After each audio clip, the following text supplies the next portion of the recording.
Yo, JD here, Limitless, and as you can see, we are back on F1 2021, but it isn't 2021, it is 2022, and I really hope that you had a fantastic new year, you had a great Christmas, and you really thought about the goals you want to set yourself for this year, and I really hope that everyone goes to achieve them. But before we start this video, I also want to say thank you so much for 200,000 subscribers.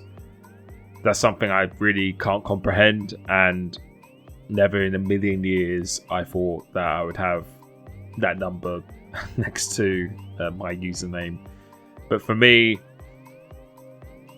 as long as my videos help people, as long as someone gets something out of it and makes their day a little bit better, then honestly, that is what satisfies me the most. Just having that is a bonus. So I really thank you, and I appreciate it so much. But in today's video here, we're actually going to be discussing a few things that I feel are truly significant in trying to win many more races online, trying to become the best player you can, and things I feel that have helped me the most throughout the years, and that I still continue to this day.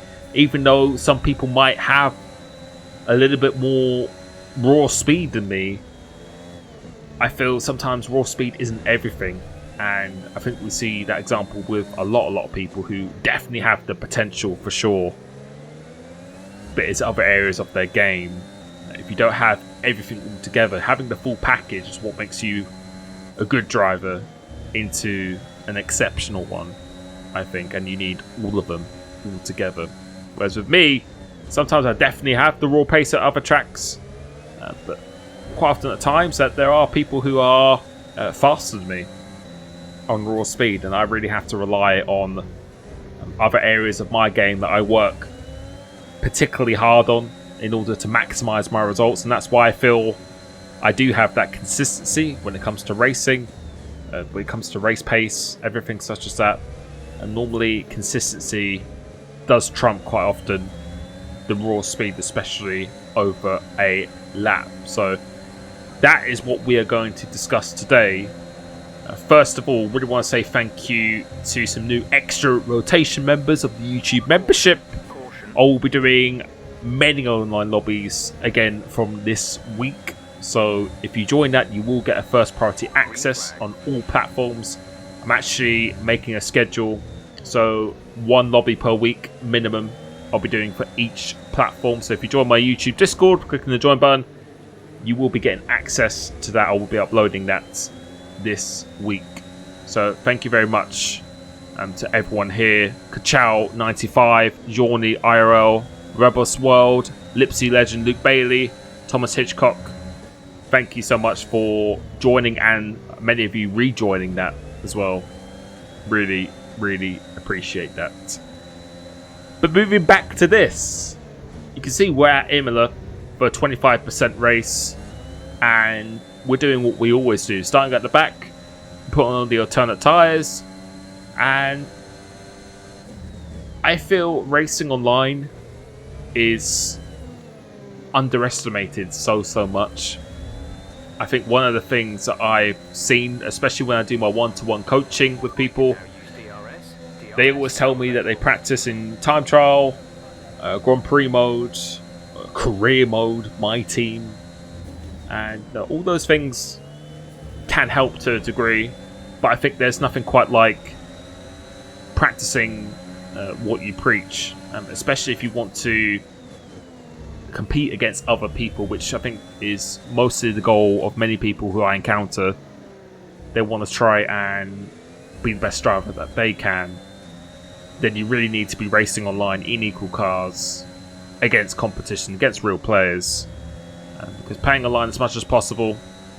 Like when I do these races here, doesn't mean you have to do it, but when I do these races, I try and treat it like almost a league race, in a sense, where I'm trying not to get any track penalties. I'm making sure I'm decisive in my moves when I'm overtaking people. being patient, which we'll get into a little bit more, treating this like the real thing. Whereas I think a lot of people might not take it quite as seriously, of course, but just if you're not racing in leagues or anything, you don't really need to take it seriously. But for someone who is aspiring to get into leagues or esports or just being faster than other people online, then developing the same driving habits, no matter what kind of mode you're in, I think is really, really significant. So for people who want to be better in league racing and against others, then I would always encourage you to try and play online as much as you can. Career mode, the car changes all the time, which means you have to change your driving style for the car. Grand Prix mode isn't the same as online. For me, it feels quite a bit different. And time trial, there's no tyre wear, tyre temperatures, and time trial I think could be good for practicing like qualifying your raw speed potentially. There's FRI Ron Hard just joined, who's a very good example of that. It's good to practice you pushing to the absolute limit over a lap. But time trial, there's no consequences or anything at all. As I said, there's no tyre wear, there's no tyre temperature issues, ERS issues. You can just reset your lap and off you go. You do it again. Whereas online, can't quite do that. And I think a lot of people who are very, very good at the time trial, and I've raced many, many people throughout the years, as this guy is really trying to defend, but he has no ERS to defend with. Many people are very good at time trial throughout the years. You see it on every game. They don't do as well in the actual race, and they're normally quite inconsistent. I think it's because they just don't really play online much, and as crazy that might be to some people, I know so many people who all they do is just do time trial, and then they just go into league race, don't really practice that much for it, don't really play online in online lobbies that much at all. All they're doing is just doing qualifying practice online. But I honestly think doing races such as this, 25%, even 5 lappers to a degree, building that racecraft, knowing what the consequences are when you get the penalties, running out wide, you have a different scenario thrown at you all the time. Whereas if you're just practicing with your friend in a lobby, just you two, then you're not really practicing for those unknown kind of scenarios. Like this, for example, now I know I shouldn't be taking that corner in that way, and now I'm going to come under attack from EXR Stonk. So is he going to get the move on me? He's got the DRS, but I should be able to hold him off here. And because of that mistake, I now know what I should be doing for the next lap.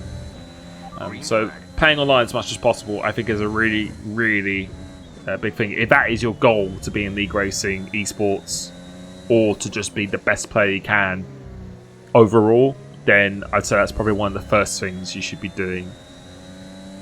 The second thing is driving smarter than your opponents, which we briefly pretty much touched on already.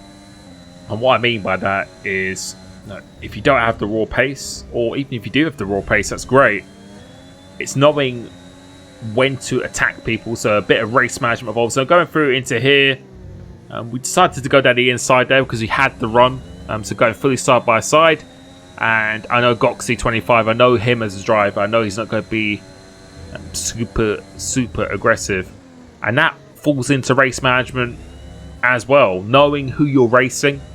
So if you race against regular people on a certain basis, then you'll know which drivers you can be a little bit more aggressive with, and other drivers you have to be a little bit more on the cautious side. So what we're going to do here is we're just going to let him go, going through into this corner. So that's a really good example of race management. We could have decided to fight that corner, but I was really low in the ERS, so we're both very, very low in the ERS. And I realised that we'd probably be losing quite a lot of time if I decided to fight that. I could have come off worse in that incident if there was an incident, and it just wasn't worth it. So just knowing when you can overtake, and when you do overtake, what kind of position will it put you in. So if you've had to use so much ERS to overtake someone, but then there's a DRS zone 2 corners later, then it's probably not really worth it unless you've saved a lot of ERS. So you see a lot of people, especially in esports and other leagues, they don't go for the overtake straight away. They save all their battery first. Then when they overtake them, then they really, really punch it to get out of the DRS zone or to make sure they don't get re-overtaken again instantly. Because a lot of people, I think, they see an opportunity to overtake, get a little bit too excited, and yeah, don't really think about the consequences. You've really got to think of it as a game of chess a little bit in some ways, where if you make one move, what are going to be your next moves after that? So, like here, we got Goxie up ahead. There's another car up ahead of him. If it's for the race win, then with 2 laps to go, then I know I'd have to get past Goxie about 2 or 3 laps to go, save a little bit of the ERS for the last lap, and then attack him.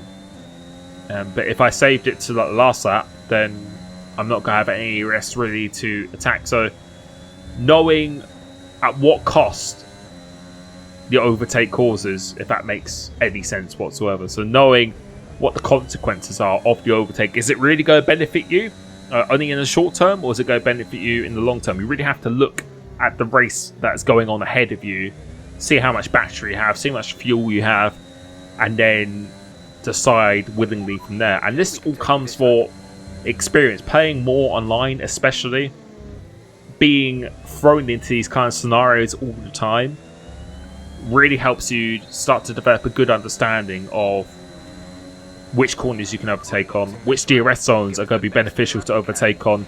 If you see a certain gap ahead of you, you know around this track, and with the ERS, how it's harvested, that you can afford to push or maybe not push. Those are the kind of things that there's not a direct tutorial to tell you, but for experience of playing, this is something that's going to naturally come to you over time. So ERS management, race management, driving smarter than your opponents. You do not need to be smarter. Sorry, you do not need to be faster than someone in order to beat them. You really being smarter a lot of the time, and this is what's really helped me in leagues in the past, of the recent leagues I've done. I definitely was not the fastest person throughout the entire season. If you did a qualifying comparison, or if you gave every driver in the league 3 days to do a time trial for each upcoming track, I probably wouldn't be on pole for many of them, if any, to be honest, at all. It's just using your tools much more intelligently. So we'll go following Goxie into the pits here. And that leads me on to my last point of patience. And I think this is an absolutely huge thing that a lot of people don't really think about. Of course, you can still get impatient, like you can see here. Getting impatient. But don't let the red mist settle when you have a bad race or something has happened to you, like this in a league race or something as well. That's why I feel racing in lobbies such as this, when I do my time trial, world record attempts, not restarting, which I think is good for developing a good driver habit, but also mentally, the mental side of things in anything, I think is just such a underestimated thing, especially like people in esports and the higher level you go. Everyone's got all the talent in the world. There's 1,000 people who could compete in esports. There's 1,000 people who could arguably be on that grid in the top 20, 100%. But it's how you mentally deal with pressure, how you deal with getting the best out of yourself. When something goes a bit south, then just having that positive mindset and composure and patience. Because a lot of people, especially when you see online in online lobbies and in league racing as well, you see people, they have a bit of a bad moment, then they start overdriving, or someone's just punting them off a little bit, and they'll take it personal, and they'll just go absolutely gun-ho. Like here now, this guy here, pretty good example. We both got the DRS. He's deciding to fight me here, and all he's doing there is just destroying his ERS because he had a little bit of an incident there, and he's going to try and get. And I'm on the soft tyre and he's on the medium tyre. For me, that's a really good example of not being a patient. I'm sorry, Sammy, dude. He's a very, very good driver, though. Raced him quite a lot, so GG to him. But for me, when I'm in lobbies such as this is how I practice for my league races. I drive it the same. And again, people might say that might be a little bit too serious. I'm relaxed, but I like to try and drive the same way all the time. And I think if you develop that mindset, you'll go get the best out of yourself much more consistently. Because you can see in the previous app, we weren't using that much of the ERS to try and stay Goxie, since we already had the DRS on the straight. So I can see I'm looking ahead here now. I've got Goxie up ahead. I know he's quite low on the ERS. And I think we might even be going for the overtake. You see, he's got the red light flashing. I know by overtaking him here is actually going to put me in the DRS zone of Dizzy up ahead. So I knew he was low on the ERS, and I knew I had to get this move done now. So just forward thinking a little bit more in the race. I think a lot of people, they just look at one corner at a time, rather than, especially in a race situation, just thinking ahead about when you position yourself on the track, or when you're going to go for an overtake or use this ERS here, how it's going to affect you. And patience falls into that as well. A lot of people are very, very trigger happy with the battery, always wanting to use it. And I see so many people say to me, why on earth do you have so much battery left? And for me, I'd rather have extra ammunition if I need it, because you never know when you need it. Never know when you need it. You could have a lag spike, you could spin off or something as well. So here now, I believe Dizzy is just outside the DRS zone of Blood Dragon. So we're going to use the ERS, so we're going to be quite aggressive here. Want to try and overtake him, because next lap it's probably likely that he is going to get within the DRS zone of Dragon. So I said to myself I had to overtake him here. So this is one of these moments where I did need to be a little bit more aggressive.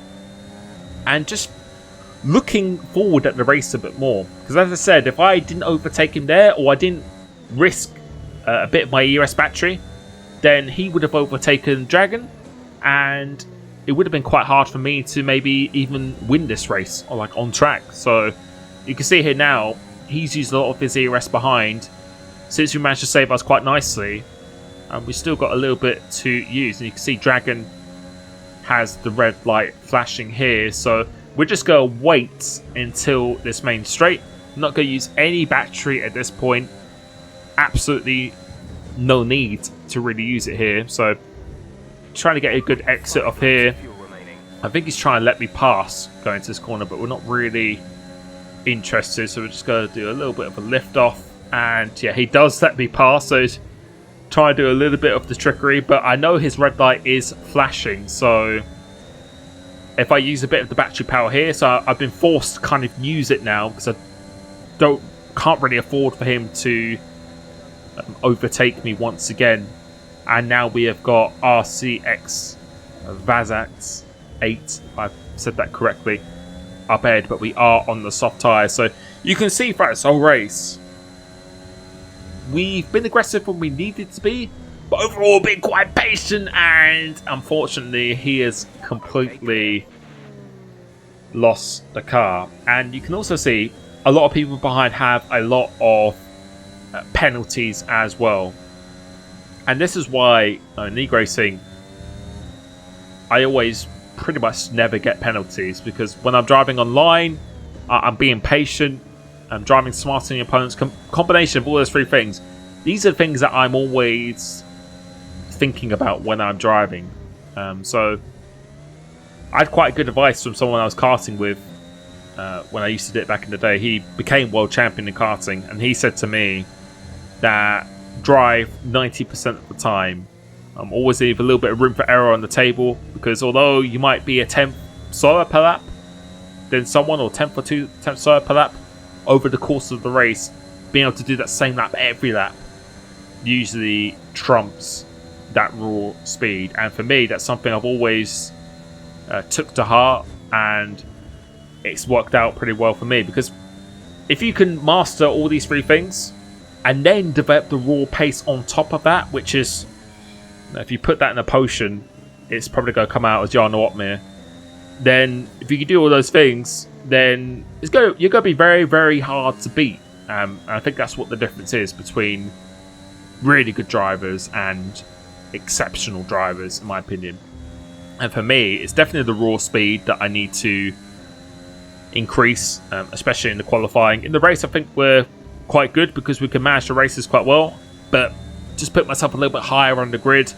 And whenever I do that, and I said that to Jarno this year when he did esports, if you can qualify in the top 5 each time, you normally have a pretty good chance to win the race, because usually most people don't do all these three things at the same time. So they're either not completely patient, not driving smarter than their opponents, so not managing the ERS as efficient as they could. The race management as well, taking too many risks when they don't need to take it, or on the flip side, not being aggressive when they need to be, which I think people like Freddie Rasmussen needs to be a bit more aggressive. If he was, then could have a different result in the championship. So there's always the extremes on either end. And then again, playing online as much as possible, practicing what you preach. And I think, again, this goes for esport drivers, people who league race all the time. They develop that racecraft. They develop that situation where they've encountered something that's a little bit different, where they have to maintain their composure. Whereas if you're just practicing in a private lobby, you still have the pressure, of course, but it's not the same. And you don't have these obstacles that you have to encounter, and different scenarios where you have to push with the ERS, overtake here or there. It's a very, very different experience. So I think combining all these three things together really is going to get a big, big potential out of yourself. So I hope you enjoyed this video. I really hope it was informative. Thought I'd start off the new year with some advice that I feel really, really helps me, and I've seen it help other people as well. Make sure you join my YouTube membership. I'll be doing open lobbies many, many more times. Very, very often now, since we are into the new year. Go to Coach Limitless for one-to-one private coaching with me if that's something you are interested in. You'll get a discount if you're a YouTube member as well. And again, just want to say thank you so much for support over the years. Really, this is something I absolutely love to do. This is my passion. And yeah, just seeing that many people support that is really just a bonus to me. But the main thing is that if it helps inspire people, it helps them feel better, feel more confident, and just improves their day, then that is mission accomplished. So thank you so, so much. I hope you get everything you want in 2022, and I'll be catching you very, very soon. Peace.